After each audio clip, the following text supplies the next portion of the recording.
What is going on, y'all? Welcome to another episode of the Speak Up Sports Podcast with Cass Christian Shad. What's going on, fellas? Good with y'all boys. It was good. We have officially passed Super Bowl Sunday. Obviously, we have now crowned a new champion in the NFL and are officially done with the 25-26 season of the NFL season, with the Seattle Seahawks taking home the Lombardi Trophy and Kenneth Walker taking home the Super Bowl MVP. What were you guys' thoughts on the Super Bowl big game versus the Patriots this past week? Defense. Coming in, we all said, they got both teams had a good defense. Seattle arguably the best defense in the league, next to Houston or whatnot. But I mean, you that's what you saw immediately. It was both games, even on the first drive of Seahawks, like the first two passes, they were tight. They could have easily been picked off. And so it's like it was going to be one of those games. And in my opinion, I know it's probably not the most exciting game for most people, but I like a good defensive game. So starting off, it was pretty good to me. I agree with that. That game wasn't a whole bunch happening, but it really wasn't boring to me, like at all. I know a lot of people complained about that. But again, it's Super Bowl, so you got a lot of other people that usually don't tap into the NFL throughout the season watching it. I enjoyed every bit of that game though. And it's always enjoyable to see just flawless defense being played. Special teams, the punter for Seattle, dog. I'm talking about inside the 5, 3-4 times, just imperfect ones that just roll out of bounds. That's the type of stuff that they've been doing all season. And kicker, flawless. You know what I mean? So I enjoyed that for sure. Now you do see that they were on very two different levels, the Seahawks and the Patriots, which does make you go back and look at the Rams game a little differently, because that was a fight. That was a fight, and what they did to the Patriots just now, Patriots have a lot of questions. I mentioned it last week that they haven't played good They played. I want to say they haven't played good. They haven't had good quarterback play on the other side of their games this postseason, and that game they just showed was a product of that. Like, the Patriots have been winning, yes. The defense has been playing well, but again, they played Justin Herbert, who kind of, was a little no-show. C.J. Stroud, we know, and then Jarrett Stidham. Like, that's not a good test, as you get into the Super Bowl. So they were definitely outmatched in this one, but I thought it was an enjoyable game for sure. Yeah, I definitely thought it was an enjoyable game, and I think you kind of see a little bit of the faults of the media just in terms of how everything has been so focused. And I think everything this whole postseason has kind of given a little pushback to how everything has been so focused on the quarterbacks. And, we obviously focus a lot on quarterbacks as well, because it is the most important position in the NFL and maybe even in sports. But, ultimately every single year you're kind of reminded when it comes down to these games and we get into the playoffs, it is the ultimate team game. And, for whatever reason, it seems like nobody really picks up on that actual takeaway from these games. If you look at kind of the talk around the national media now over the past few days has been, can you win a Super Bowl with Drake May? What did Sam Darnold prove? Did Drake May fail? Will Drake May be back? Can Sam Darnold go back to back? It's not, even though people have kind of given credit to the defenses, especially Seattle's, it's always reverted back to the quarterbacks. Is Lamar and Josh Allen going to be able to get past the Patriots? Is it a big, that was a talking point leading up to, the Super Bowl. Is this bad for Lamar and Joe Burrow and Josh Allen? If you look back on some of the past Super Bowls, I mean, obviously last year with the Eagles, we got a pick six. We seen the Eagles defense kind of dominate the Chiefs offense, as well as the obviously Jalen Hurts got off, but Jalen Hurts had a great game as well. Season before, even though Pat Mahomes ends up winning, it ends up being because of special teams. Obviously, the special teams play with the muff punt by the 49ers led to the Chiefs actually doing anything on offense. They had the game against the Ravens where Zay Flowers got the ball punched out right before the end zone. We there's so much focus on the quarterbacks. We kind of act like those aspects of the game didn't happen. So I thought it was very enjoyable as well. And I mean, you got to see amazing plays on both sides. Christian Gonzalez had a game for the ages, for especially considering that a lot of people think that Christian Gonzalez is a really good player, one of the best cornerbacks in the league. But I do feel like, over the course of this season, a lot of people have kind of been like, he hasn't been that good this season. And then you have a game like that where, he was all over the field. And then, their best receiver, not to say that Christian Gonzalez just locked him up, but JSN was basically a no-show in the entirety of the game. You got to see, obviously I'm sure a lot of people have seen the clips from Julian Love and how he was saying he was going to get one, and some of the things that he was saying about Drake May and the tells that they were given. You got to see that portion. You got to hear it after, but you got to kind of see it play by play, how the defense was playing, how they were kind of confusing Drake May with some of their disguise and stuff like that. So I thought it was a really good game. Shout out to the Seattle Seahawks. At the beginning of the season, we were talking about how great their roster was. And funny enough, it came down to the quarterback and what the quarterback was going to do. But ultimately, Sam Darnold played well all season.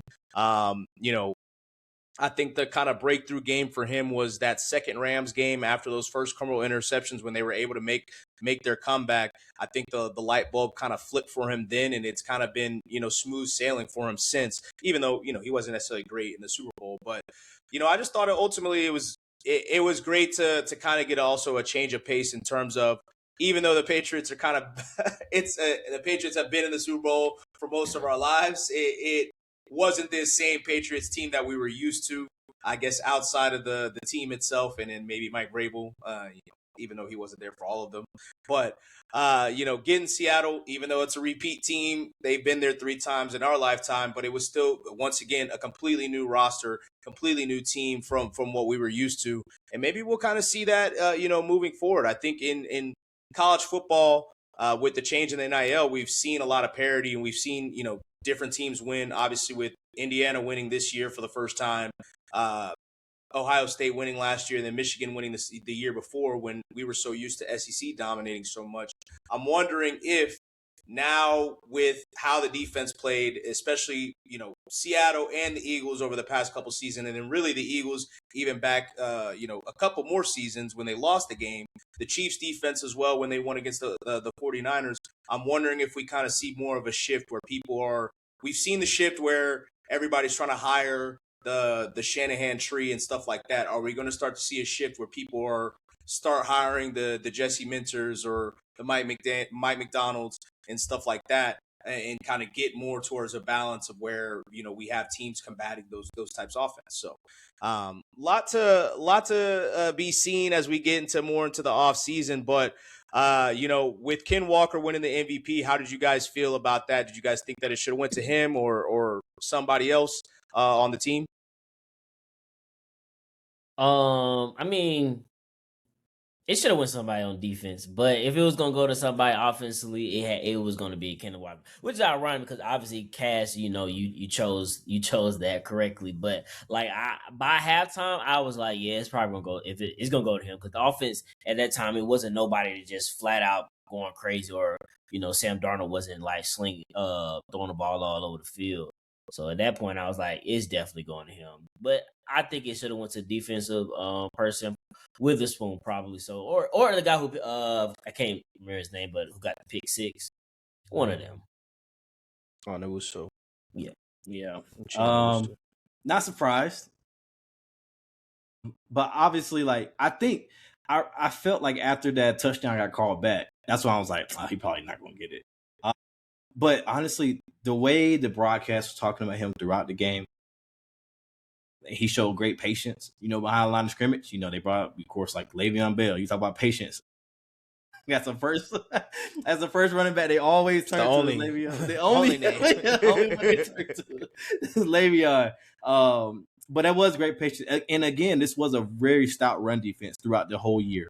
So for him to come out and get 135, and it would have been 170 with a touchdown if that wouldn't. But he wouldn't. That was holding.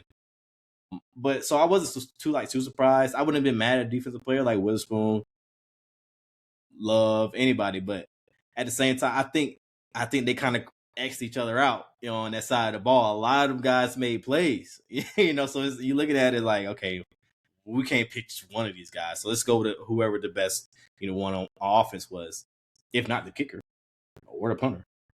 So I definitely wasn't surprised about Kenneth Walker, and what a fine time to get it. I think I mentioned it. Maybe I didn't mention it, but of course he's contract year for him. What a way to start off, and that's kind of like what you've seen from like a Zach Bond last year with the Eagles. He snapped, towards the end of the season, the playoffs, and that's how you make a name for yourself when you're about to get that check and become a Super Bowl champion. So I think Kenneth Walker get a nice little bag. I don't think they go crazy with it, but he will get a nice little bag. Something more than what he had, before the season started. And then you got to think about like Charbonnet off torn ACL. Like Seattle has to kind of shore that up. They can't just let him go easily without a good plan. If Charbonnet, because he tore it in the playoffs, so you're talking about a whole year miss for Charbonnet. You gotta, if you're not gonna bring Kenneth Walker back, what's gonna be your running back plan and a whole new? Well, it seems like they might hire within for offensive coordinator, so we'll see. So maybe the system will be the same, but like definitely good for Kenneth Walker K9 to get the MVP. Yeah, it was definitely cool for him to get the MVP, and probably one of the more subdued MVP award winners, where he was just kind of cool, calm, and collected when they talked to him after the game as well. I know they kind of brought up that he might not necessarily love to talk in front of people.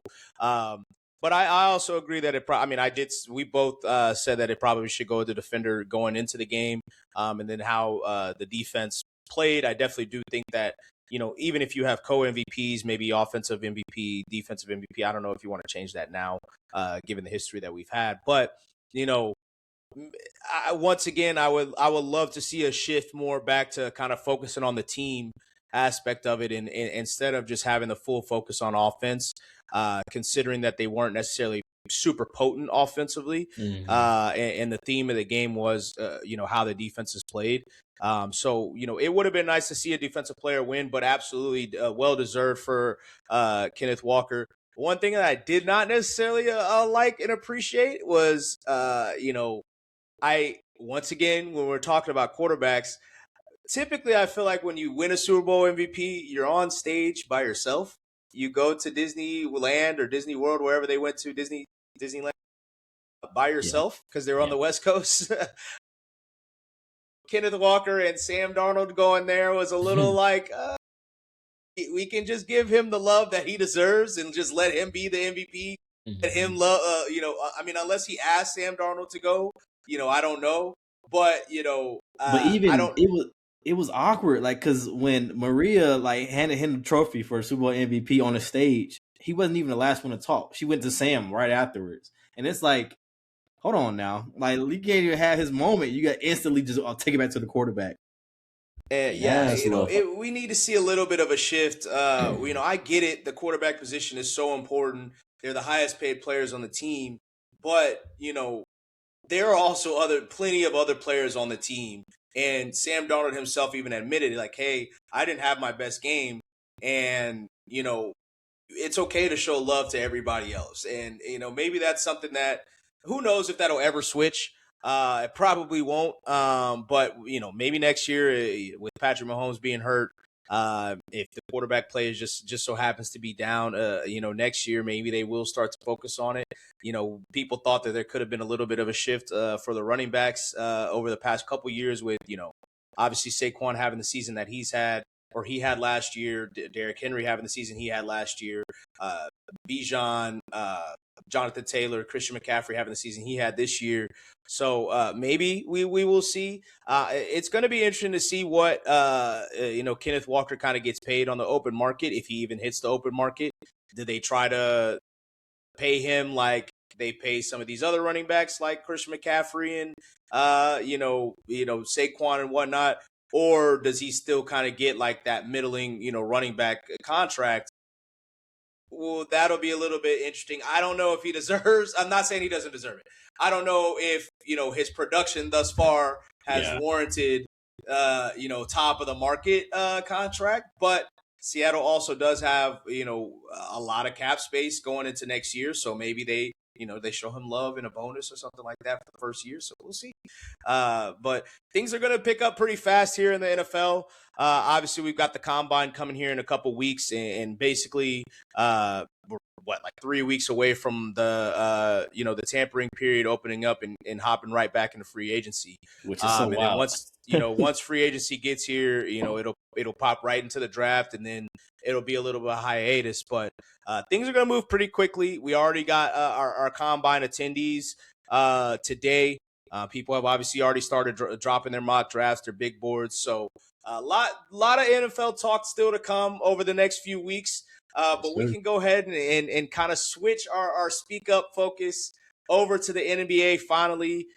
We are entering into All-Star break, so it is an interesting time to kind of start getting into the basketball world. But as we know, a lot of times we just passed the trade deadline. Post-trade deadline is really where we kind of start to see teams either fall from the pack or teams really go for it. And we did see, in my opinion, a lot of teams kind of go for it. We spoke about, one of the big trades with James Harden going to the Cavs last week. But, now that we've officially gotten out of the trade deadline, what were you guys' thoughts on the trade deadline? Any of your favorite moves or moves that you really didn't like over the past week? Yeah, so I mean, there's plenty of trades that happen. I would say one of the ones that it's not that I don't like, I probably just don't understand the moment, but the Pacers trading for Zubac and giving up obviously Benjamin Mathurin, Isaiah Jackson, and 2 first-round picks. I guess in my opinion, I'm trying to figure out what direction are they planning to go in. I mean, you still don't know when. Obviously, you're not going to win after this year as far as the Pacers go.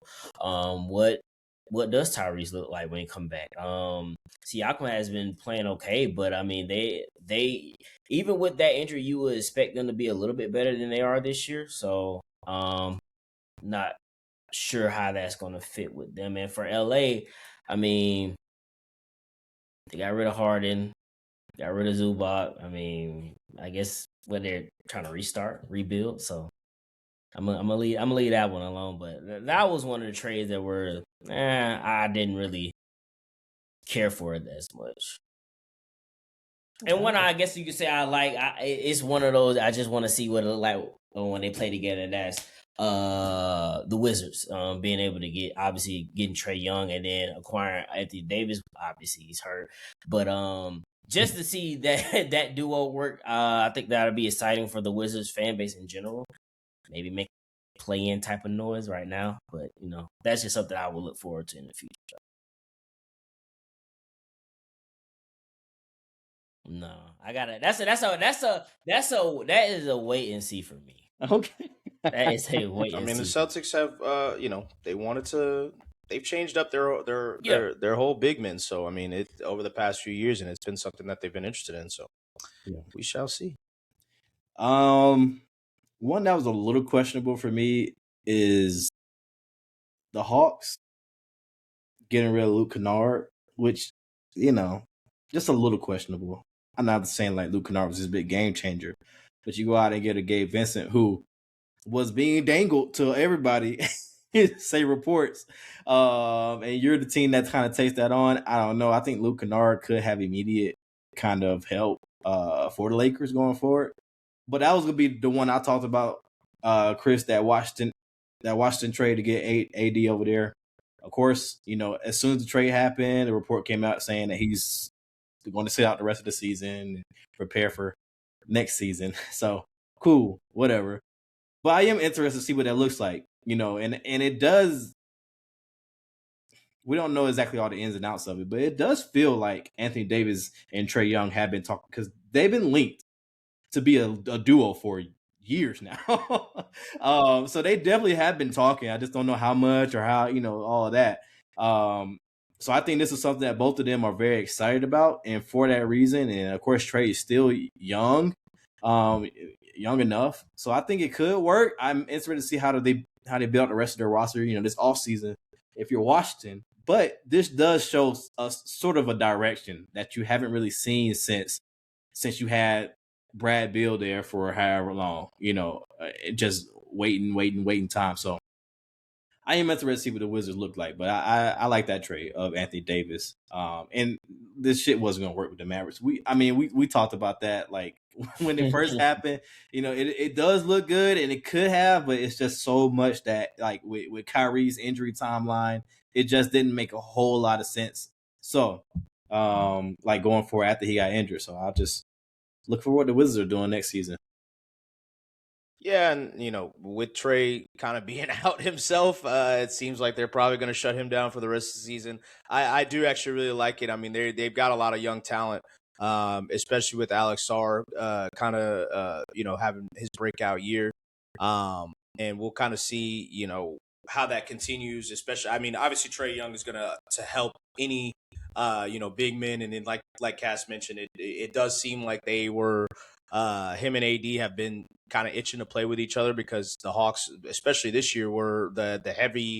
There was a lot of talks about him going to the Hawks, even though that obviously never materialized, and I'm sure some of that had to do with Trey kind of alluded to it, that him and the Hawks kind of had their conversations about how the season was going to go, and then when it was time for him to move, it seems like they were all in kind of agreement there. So I am also interested to see what that is. I do like that the Clippers getting off of James Harden. It does seem like it. There was a lot of conversation when James Harden was, when we got the news that there was talks about James Harden and Darius Garland, being traded for each other.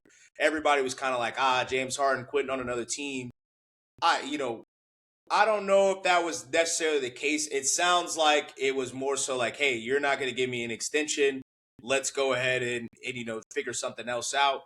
And they were able to get a 26-year-old point guard who is in his prime, but the stuff that's kind of been talked about with his foot, it sounds a little weird. But I mean, we're going to see him play here in a couple weeks, so.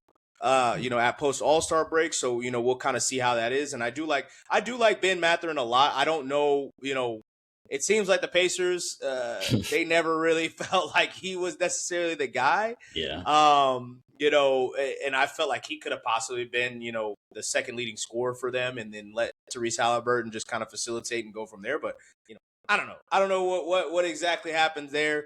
Another interesting one, and it's not really a trade, but it's a kind of move that kind of went a little bit under the radar. Cam Thomas being released from the Nets and going, I'm pretty sure, to Milwaukee. Bucks, And I don't know, for a guy that puts up the amount of points that he does, it does seem a little weird to kind of move off of him, and especially in the fashion that they did. It seems even more weird that no other team basically wanted him. They said no. So like, I mean, not necessarily wanted him, obviously, because there's teams that were rumored to wanted to pick him up off waivers, but to trade for him, even he couldn't get any type of value, more than a second round pick. Goddamn, he couldn't get them 3 second-round picks or something. Seems a bit odd there.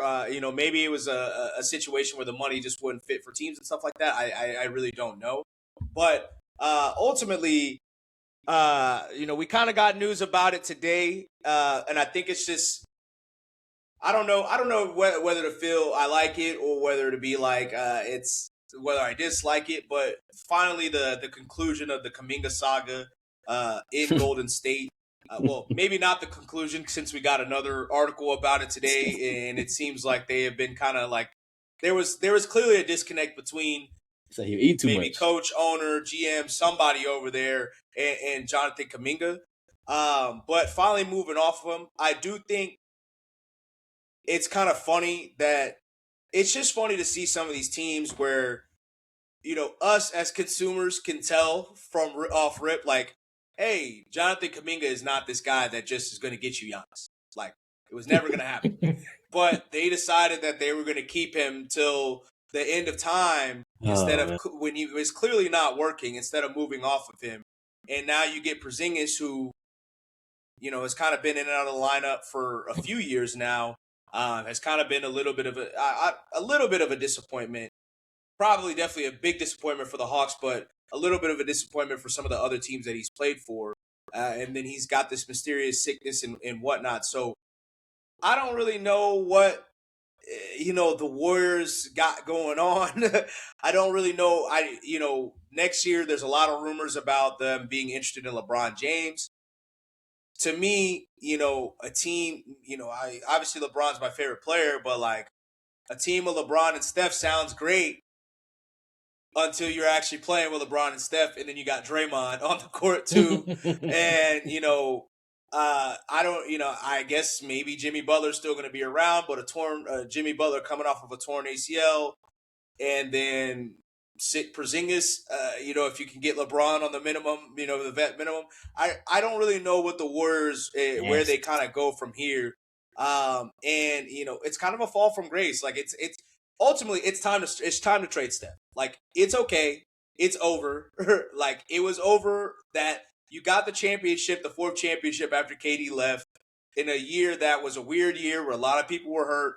The Celtics were young and probably not ready just yet. And, not to discredit their championship or anything like that, but it was clear that that wasn't a team that was going to continue on and be a great team. It was clear then. It was clear. Like it was clear when they got there that it was like they are on their last leg. It was literally just Steph, and then we gave Wiggins a lot of credit, and obviously Jordan Poole played well as well. That obviously he played really well throughout that season and in that playoffs. But it was a lot of Wiggins just doing a lot of the dirty work and Steph going off, and then even to the point where Draymond felt like he needed to go to the bench, and then he needed to come in to basically just foul people and hack. I don't know. It's like I've been saying for a while. Whenever they decided that Draymond was more important to the team than Klay Thompson, I feel like everything has kind of been a little weird since then. And you got him. It's not meant to be a Draymond bash, but you got him out here saying like, "Oh, I've given suggestions on what we should do. I've talked about trades, if they should trade me, blah blah blah blah blah." It's like, all right, you mean a lot to the franchise, and you're a four-time champion and well-deserved, going to be a Hall of Famer, one of the best defensive players of all time. But there also should come a point where like, hey, everybody's acknowledging like, hey, he's pretty trash outside of being with the Warriors. Like we probably shouldn't just keep him, acting like he is Giannis. So I don't really know where the Warriors go from here, but that was probably the most interesting, trade to me, just in terms of like, what are we doing? Like, you talk about directions with the Wizards. Like, what is the Warriors' direction now? Do they really think that they can make a run with Steph? I guess in LeBron, if that happens, there was a lot of talk that the Warriors were the front runners and stuff like that, and that was clearly maybe coming from the Warriors side. If now all of a sudden your best trade asset and Jonathan Kuminga gets traded for Kristaps Porzingis, that seems like there's a big difference there. Had to throw in Buddy Hield with it, and had to throw in Buddy Hield too. So like, I don't really know what the Warriors, right now they're in the 8th seed, they're in the play-in, like kind of how they've been over the past few years. Maybe they end up sticking in the play-in because you have teams like Memphis who are clearly tanking and want to get rid of Ja. You have the Utah who is clearly tanking. Even though they made some good acquisitions, in my opinion, I don't know why they would be tanking. But, I mean, I guess, if they don't feel like they can go on a run, you don't feel like you can go on a run. But the Kings clearly tanking, or I don't even know if tanking just ass. Ultimately, they're not tanking. They're just terrible. It was terrible. Pelicans is saying in the same boat, so maybe there's not much movement in the West, but it just seems like the Warriors, like, for the team that thought that they were light years ahead of everybody else, it has been just the opposite of that. So I don't know where the Warriors go from here. But put their hand on the shoulder. It's time for them to move on. Like this era of their basketball or should be, immortalized and should always be remembered as, maybe I don't know, I want to put a rank on it, but one of the top dynasties ever. But the dynasty is over, and if in my opinion, unless Steph is just really wants to retire as a Warrior, like it's probably time to get off of Steph and maybe trade him to a team that has an opportunity to compete, but also an opportunity to give you some picks back and stuff like that. And then on a smaller scale, a trade that I liked but also was confused by was Jared McCain going to the Oklahoma City Thunder. I have no idea why the Philadelphia 76ers did that. It seemed like, to me, aside from the Paul George, suspension that just recently happened, everything was kind of working out really well for them. Like, you got a good, really good couple young players. Well, I thought Jared was going to be a part of that, but VJ Edgecombe as well as Therese Maxey, whatever they have figured out with Joel Embiid has clearly been working in terms of keeping him healthy. Now, obviously, we have to see what happens when we get into the playoffs and stuff like that. Is he able to continue to keep his body right, going deeper and deeper into the season? But, it seems like everything was kind of working out for them where they can kind of have their cake and eat it too with, getting through the Paul George, I don't want to say debacle because he was kind of hooping before his suspension. He was playing well. Obviously, last year wasn't that great in terms of injuries for all of the team for the most part. But it seemed like things were kind of working out for them where next year, if it wasn't this year, in I don't want to say a down East, but in an East that seems like it could be wide open, maybe next year as they kind of figure it out, VJ and, McCain comes back, fully healthy next year. Obviously, he was coming off of a tough knee injury this past season.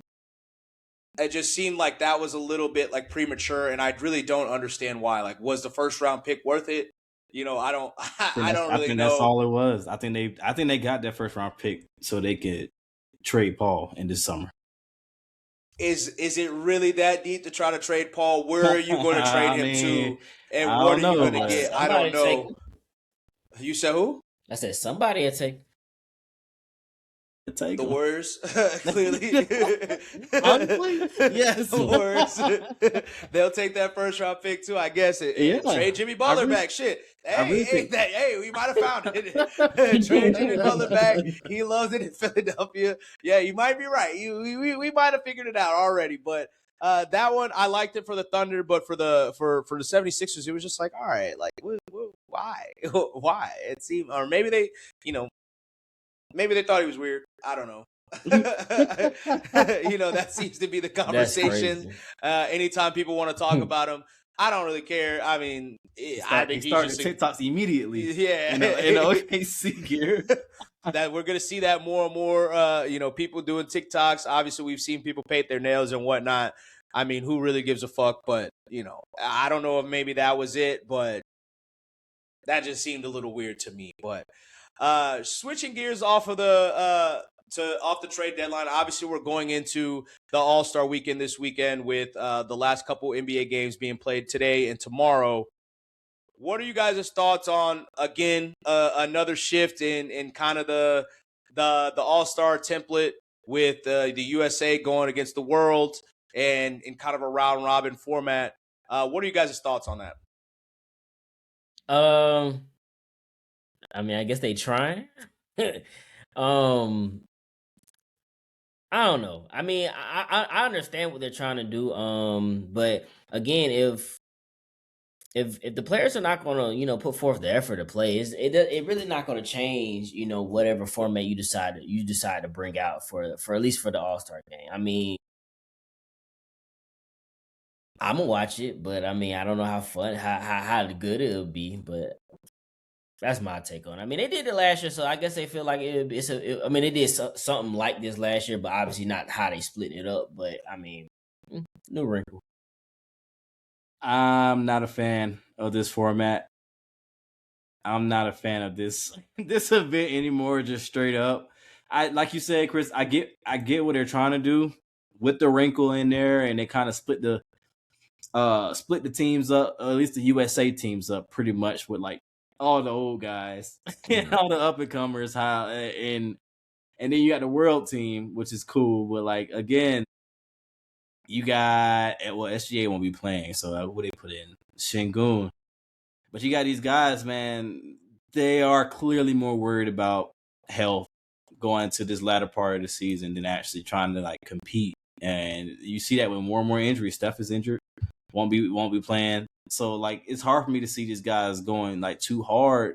You know, I mean, yeah, I don't have high hopes for this event. Like, and as far as like the dunk contest, man, like, I'm not trying to see Jackson Hayes, man. And it's like let's be for real. Like, let's be like dead serious for a minute. You got Jackson Hayes in the dunk contest? High fire, bro. Yeah, all right, man. And I like y'all you got hating on Jackson Hayes. It's the rest of them. Jackson Hayes is the one I do want to see. Shit. I'm not trying to see. That's why I I'm say not trying to see fire, Jackson bro. Hayes. You got Jace Richardson, sure. Like we'll see. You know, whatever. You know, they say he just gonna put his dad jersey on and get a you know everything else is gonna be Carter Bryant. No hopes for that. The 3-point contest is probably the one that's been the most interesting these past few years. But even then, it's just like, okay, you know. I mean, we got not Devin Booker, but Devin Booker will be in it. But you got Damian Lillard coming out of his Achilles injury to come knock down some shots. All right, you know, I might tune into that. But you also got Bobby Portis Jr. You know, it's just interesting. You know, it's interesting. I probably won't be tapped in Saturday night. I'll catch the highlights. I might record it and watch it, to be honest with you. It's also Valentine's Day night, so yeah, whatever. But yeah, I don't have too hopes for this weekend. Too high hopes for this weekend. Yeah, I really guess I just don't understand like what I don't understand it. Just play East versus West. Like there's never you know, I guess because of the they're falling because the NBA is so online. And it really has been. Now, you know, they're talking about they've hired so many content creators and stuff like that to try to gain a new audience, which is just going to be a big mess. Like, and the NFL has kind of done that too. I mean, it's been kind of funny seeing some of the clips with Ray and, you know, Drewski and stuff like that, which is fine. But like, your core audience is the most important, like, in my opinion. And people, I feel like, I mean, you're engaged and you're married. You guys, I just to use this kind of analogy or comparison, but like we might not like everything that like our significant other likes, but you can see like and vice versa. You can see how much they like it, which sometimes make you start getting into it. You'd be like, oh damn, this shit kind of fire. Or like same thing, like I'm sure, you know, they might not love sports or football or watching football every Sunday, but they see how much we're into it, that it starts getting them intrigued with it. Like that should be the same kind of thought process in my mind when you come into your core fans. Like your core fans are really the people that you should be focused on and putting a show on for. And I don't, you know, there's been so much talk about like the NBA All-Star game and them not trying. Let me read off a couple scores. 153 to 113. West versus the East. That was the score at 92. 135, 132. That was the score in 93. 127, 118 and 94. 139, 1 to 112. The All-Star game has always been about just people throwing up bullshit and dunking. Like we had the couple moments that you remember these moments like LeBron or Kobe blocking Bron. Or whatever, or when Kobe, went at Bron, and then when Kobe was about to retire, him and LeBron, linking up. You remember those moments because they're rare. They're moments. You remember Tracy McGrady throwing it off the backboard and dunking because they're rare. They're moments. Like that's not how the All-Star game was. Never something where they love to say, "Oh, we were just going hard at each other." No, the fuck it wasn't. It's always been a high scoring. It's always been a high scoring affair. This is back in 92. In 2000, 137 to 126. 2002, 135 to 120. 2003, 155 to 145. 2004, 136 to 132. It's always been that. It's always been that. So just go to it and play basketball. You can still have your moments like, I'm sure we would, an Ant versus KD moment would definitely happen. we got to see it in the playoffs. I'm sure it would happen again in an All-Star game. Obviously, they're both on the same side. But if you do in the, I don't know about the draft and stuff like that, because some people pick the bigs and stuff. It kind of gets a little weird. But just go back to what it was. And then in terms of the dunk contest, yes, the 3-point contest has kind of taken over, and the 3-point contest has been exciting. And the dunk contest, to its credit, even though we haven't necessarily gotten the names, it has also been pretty good as well. For some guys to go in there, like I said, make it to where the only people that can participate in the dunk contest, maybe you have one person that can participate outside of it. Everybody else has to be an all-star. Everybody else has to be a current all-star. You can't opt out of it. Like, if you're one of the best dunkers, then do it. And I feel like that would bring so much more excitement because I always said that Vince Carter should have did this his last year. Go into the dunk contest. Just you ain't been playing all season. You can give us a couple good. You still got the bunnies to jump a little bit. You can give us a little something. I would prefer to see that. Let's see what the old guys got. You want to see the OGs in that? Let's see what the OGs got. Like, let's see what they got left. If like LeBron, okay, don't put him out there. He's still playing and playing every day. So maybe not him. But some of these other guys that have been high flyers in the past that are just sitting on the bench chilling, like a Blake Griffin over the past few years before he retired. Like, let's see what you got. And I feel like a lot of people would enjoy that as well. But stop trying to do all these gimmicks. You're going to get new people, new eyes, no matter what you do, because there's so much more social media. There's so much more, people talking shit on NBA Twitter and stuff like that. Just go with what you know and stop trying to do all these gimmicks. This was the first year that I really kind of been like, bruh, when people complain about Adam Silver, this was the first year that I really was like, all right, this dude, I don't know if he know what the fuck he got going on. Like, he just doing whatever and throwing shit at the wall. And then on top of that, all these players, somebody needs to call people out. You call somebody out. I'll publicly call people out. Yo, you need to be in the dunk contest, XYZ, Ja Morant, or I think he's been in there before, but you need to be in it. Ant, you need to be in it. Whoever else, Zion, you need to be in it. Which, I don't know why you didn't get Zion this year. He been healthy, shit, for the most part. But, it's just, you start calling them out and holding their feet to the fire. All these NBA players are doing all this talking the All-Star game isn't what it is. We all need to start giving more effort, and then nothing changes. And I'm like, what? Why are y'all doing all this talking, this extra shit, if y'all not going to do it? So ultimately, stop all the gimmicks. The gimmicks don't work. Just play basketball. It's not gonna be going hard like it's a playoff game. It's never been that, ever. Stop lying and saying that it has been. Stop all these media talking heads. Stop lying and saying that it has been, because it's never been that. And if it has, they wouldn't be putting up 137 points, 150 points in the fucking 90s, when they weren't even shooting threes like that. So come on, bro. Just go back to what it is. Stop all this extra shit. But granted, maybe it's good. We'll see. We'll see. But they're gonna spend 20 minutes trying to explain the new rules to everybody before the games start. You got 4 games, and they're doing this little round robin mini tournament. It's too much. It's too much going on, and that takes away from us. So what do you mean? We're playing 4 12-minute games? What is that? What is that? And you got these rosters full of 9 people that you're trying to get onto a 12-minute game. All right, man. How that work?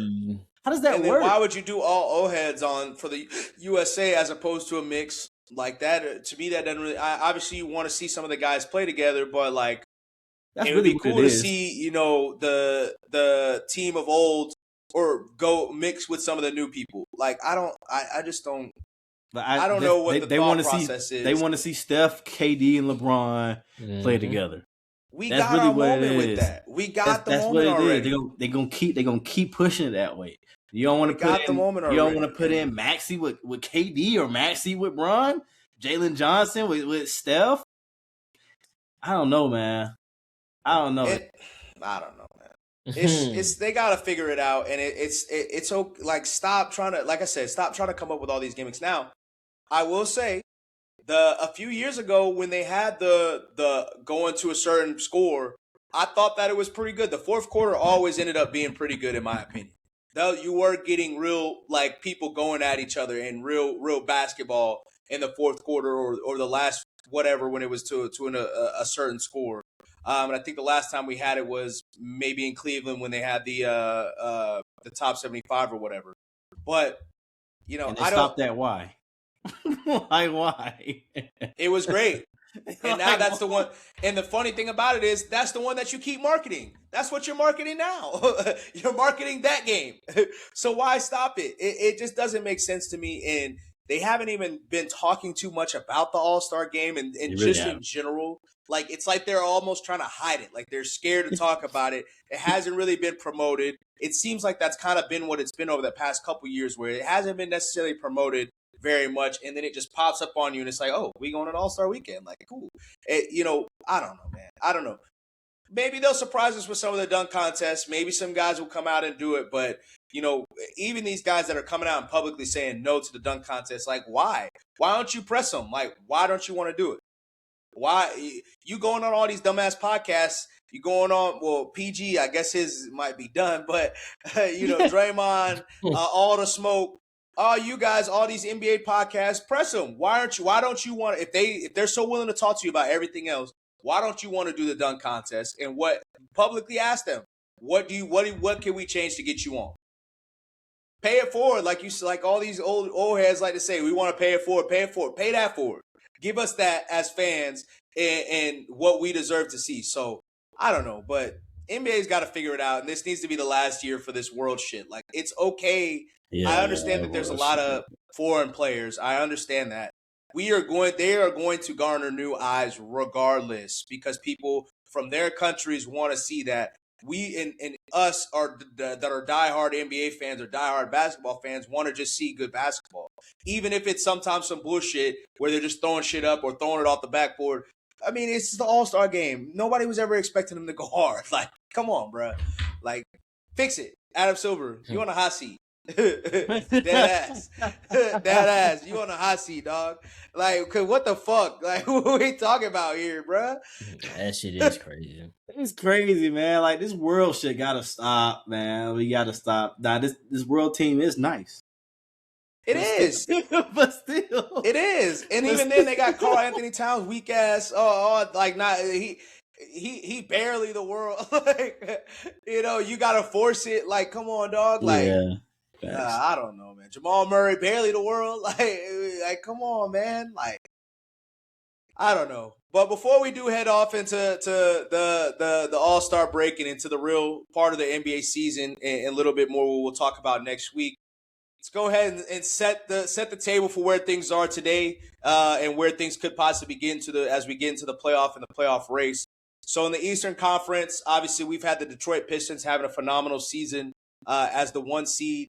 The Celtics, obviously, as well, having a great season, being the 2. The Knicks at 3. The Cavs at 4, getting their trade with James Harden. Toronto having a great season as well at 5. And then the 76ers at 6. And then we got some of our usual suspects in the play-in with the Magic being at 7. Miami. Which, Magic, Heat, Hawks, every year. Magic have kind of been like, ain't really been talked about for how people were talking about them a couple seasons ago. I mean, they were the 4 seed last. Was it 4 seed?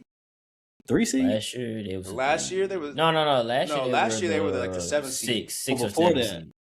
The year before that, they were the 5 seed, I believe. 5 seed. Okay. So they've been going down every year. Yeah, basically. Right. But outside of that, we got a new competitor because Milwaukee seemingly can't figure out how to win with Giannis.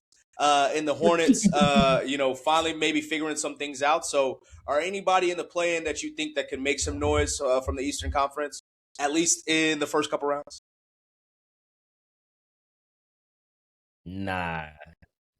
Not at all. I could try to reach and say something about, like, if I'm being honest, now the little 9-game or whatever win streak the Hornets were on, cool. 9-game win streak, you still 4 games under 500 before the All-Star break. It's a little rough. That's a little rough. But I can't. Like I said, I've been questioning the Hawks and what exactly they're doing. Like they have young guys. We'll see how. Shay, what are you? You know, what are you? They said Bronny got more points than him in the last 4 games they Hey played. man, like dog, you know, one overall pick. What are you? You know, Skating. so it's tough. And then I can't buy into the heat of the Magic. So not from the East, no. Yeah, I agree. Maybe Charlotte. Maybe they are kind of figuring it out. They have seemed to figure out a little bit with LaMelo's keeping him healthy and keeping his minutes to a respectable time where he can also have it get his game off and stuff like that. But switching over to the Western Conference, we've got the Oklahoma City Thunder, who are not going to break the record this year, like some people may have thought. The San Antonio Spurs having a great season at 2. The Houston Rockets at 3. Denver and the Lakers, I think, flip-flopped last night, and the Nuggets are at 4, and the Lakers are at 5, with the Timberwolves coming in at 6. And then I don't want to say our usual suspects, but, since Dallas and Memphis have kind of dropped out off the face of the earth, we've got the Suns, Warriors, Trailblazers, and Clippers in the play-in. Do you guys think anybody from that play-in on the Western Coast could make some noise in the first couple rounds? I mean, I would say Phoenix, and I would say that because I mean, if you really look at it, they could easily jump up to 4 or 5. So that's the only reason I will put them in it. I don't think they will stay at 7. It's a good chance they won't be in the play-in. So I will go with them as far as heading into the playoffs and actually being, I ain't gonna say a legitimate threat, but I mean a team that you for sure shouldn't take lightly. So I say this Phoenix Suns. I want to say the Clippers. If Darius Garland gets back on the court and with how Kawhi has been playing this season, I think that's a very good duo that not a lot of people, are talking about so far, mainly because Darius Garland is injured.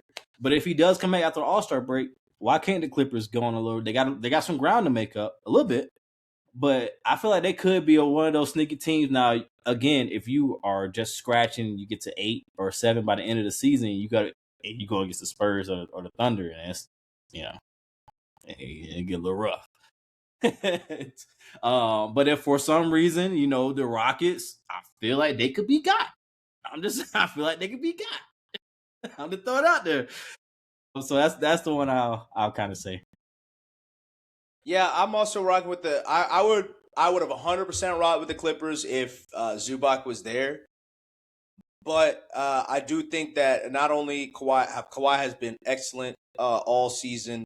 When we're talking about some guys that could possibly be moved, I don't know if he wants to be moved from LA. Obviously, with some of the stuff going on in the background right now, and with LA and the Clippers and how they've gotten him and stuff like that. I don't know if that's going to end up being a possibility.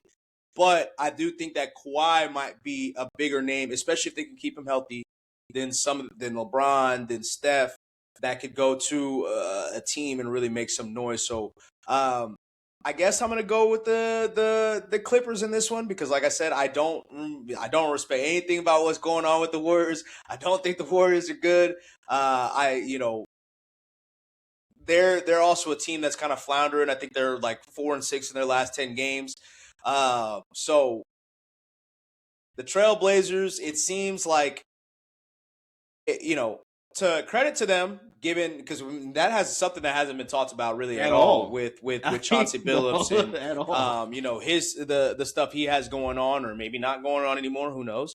But for them to come into the season with turmoil, it seems like or Scoot Henderson hasn't played at all. We still just came back. He's still. We don't know, I guess. I mean, I think we know, but I think we know, but I guess we don't know, what he can be. They do still have a lot of good young talent.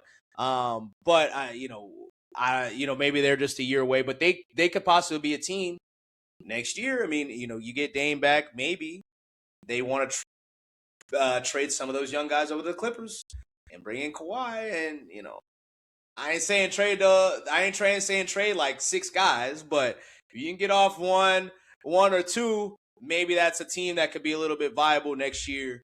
I don't know, but we'll see. But before we sign off, 2 questions. Who do you guys think should be obviously I'm sure everybody's gonna say the Thunder on the West, but who do you guys think should be the favorite in the East? And then to switch gears back to the NFL, who do you guys think should be the favorite going into next season?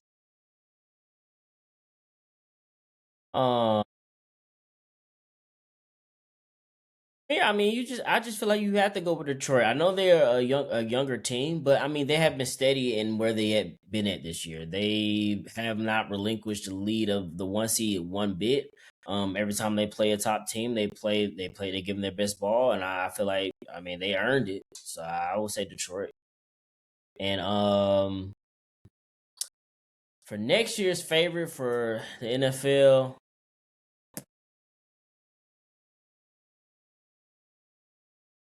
I'm just gonna go with the Super Bowl champs. I've always said that every year. So they don't, they deserve it. I mean, but I am interested next year. Just because I just feel like it's more parity now in the NFL. On both sides, you know. Even though we will assume that obviously Patrick Mahomes come back, but I mean that's not a foregone conclusion that the Chiefs is going to be who they are like previous years. Like, oh well, as long as they got Patrick Mahomes, they're number one. So that's going to be interesting. But I just had to go with the champ. Two good picks. And I wouldn't sleep on the Spurs in the West. They got the Thunder number. But anyway, in the East, I gotta go Detroit too. And that's mainly, I mean, it is because they're balling the season. I get it, but also you look at the 3 teams behind them. But the Celtics, of course, deal with the injuries. We'll see how they look kind of in the playoffs. But you got the Knicks. They're in the spot every single year, and what does it mean? Not much. And then the Cavs with James Harden. With Uno. So I mean, so I know, like you said, Chris, they're inexperienced, especially with the 3 teams I just named after them. But at the same time, could work in their favor. I don't know. We'll see. And then NFL side, and I'm going to be banging this drum. Like the Seahawks definitely deserve it, but I got to go with the Rams.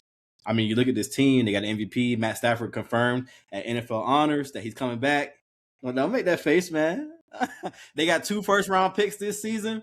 I mean, this upcoming draft, that's nothing to scoff at. I like the Rams. Come on, man. And I think the Rams are a good pick, but you know, oh my god, it's also hungry. Puka's one to watch. Puka is one to watch. Puka is one to watch, and you know, also with you know, we got to see what happens with Devontae Adams and if they can kind of bolster that receiver room because he is getting up there in age. But you know, I think we're all on the same page here in the East. I do think that Detroit, Cade is. JB Bickerstaff still has to prove himself in the playoffs, in my opinion. That is true. You could also, I think you can make a strong argument that while Donovan Mitchell may be better than Cade, and you know maybe you think Cade is better than Donovan Mitchell, I do think that you don't have the same limitations, you know, at least defensively, that the Cavs had, where they can, you know, kind of be picked on, and then obviously, you know, coming off their big brawl, you think that maybe the toughness of Detroit will be able to help them out as well in the playoffs. So I'm very excited to kind of see how that plays out. And then, like you said, given the other teams below them, I think the 76ers, I'll still bang that drum, are the sneakiest team in the East.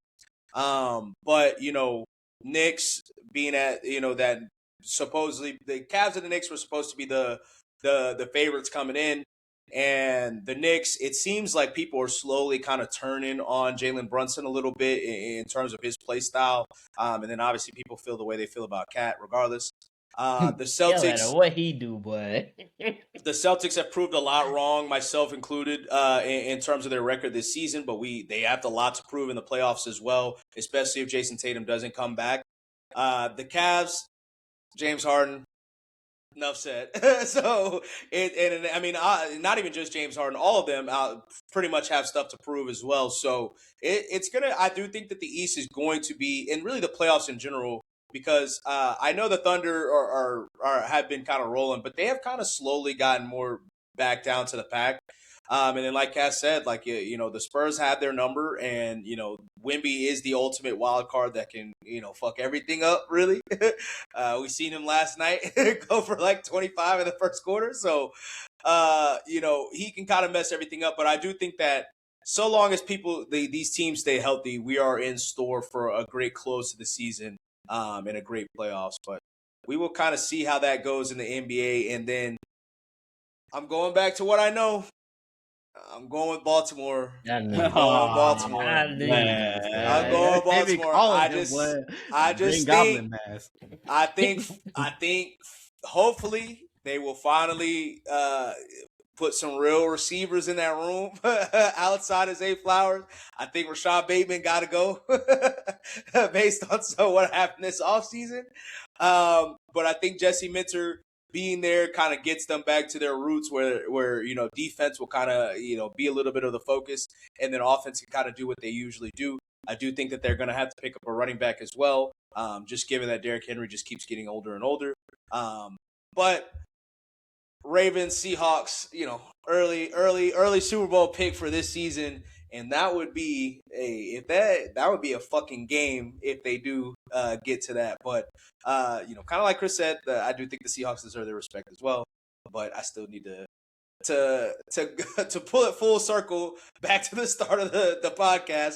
I do think it's all about the quarterback still. So we got to see what Sam does as a repeat next season. But and obviously with a new offense coordinator and stuff like that, new play call. So with that being said, that gives us a wrap for another episode of the Speak Up Sports Podcast. We will see what nonsense comes from the All-Star break this week. We will catch y'all next week. Yes, sir.